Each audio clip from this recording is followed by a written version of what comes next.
We continue to follow the breaking news out of Florida. An active shooter has triggered a code red lockdown at a high school near Fort Lauderdale. According to our sister station in Miami, at least 7 people are dead. Police say the suspected shooter is now in custody and is a former student. Taking a live look at the scene from Marjorie Stoneman Douglas High School in Parkland, Florida. A massive police presence is still at the school and still surrounding that area. The FBI is responding and working with local law enforcement. Kenneth Craig reports for WJZ with the latest. Students ran from Marjorie Stoneman Douglas High School in Parkland, Florida, some with hands in the air or behind their heads as officers rushed to the scene. The school's superintendent confirmed there are fatalities. There are numerous fatalities.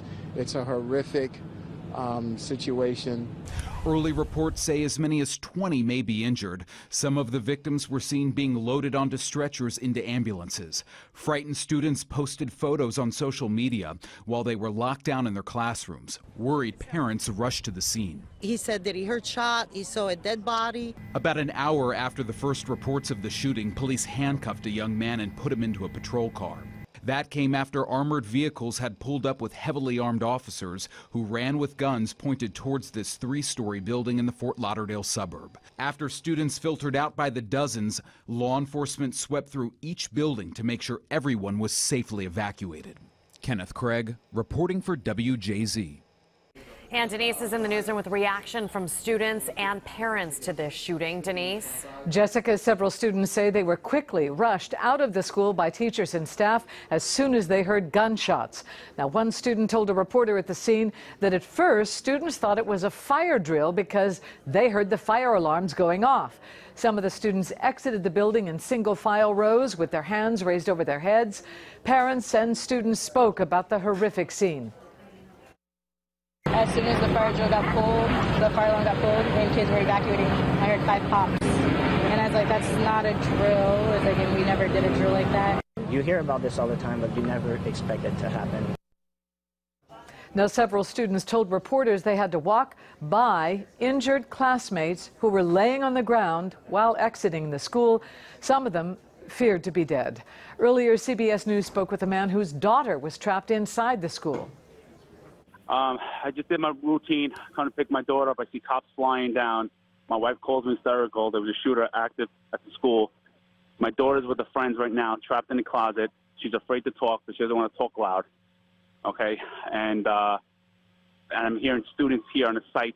There's like a war zone here with cops, machine guns, helicopters.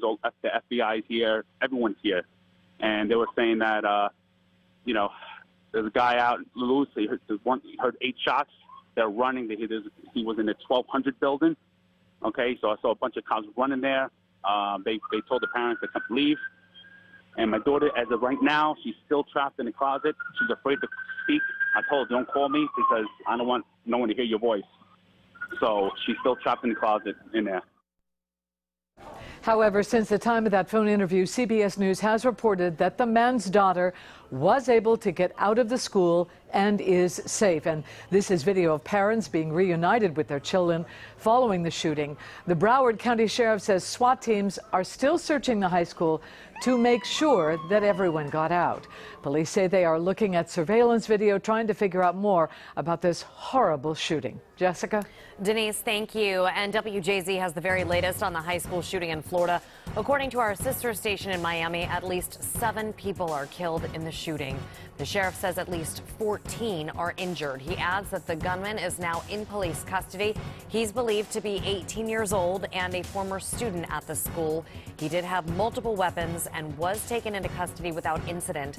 President Donald Trump has spoken with Florida Governor Rick Scott about the shooting and tweeted out his condolences. Of course, we will continue to follow this school shooting and bring you more updates as soon as they become available.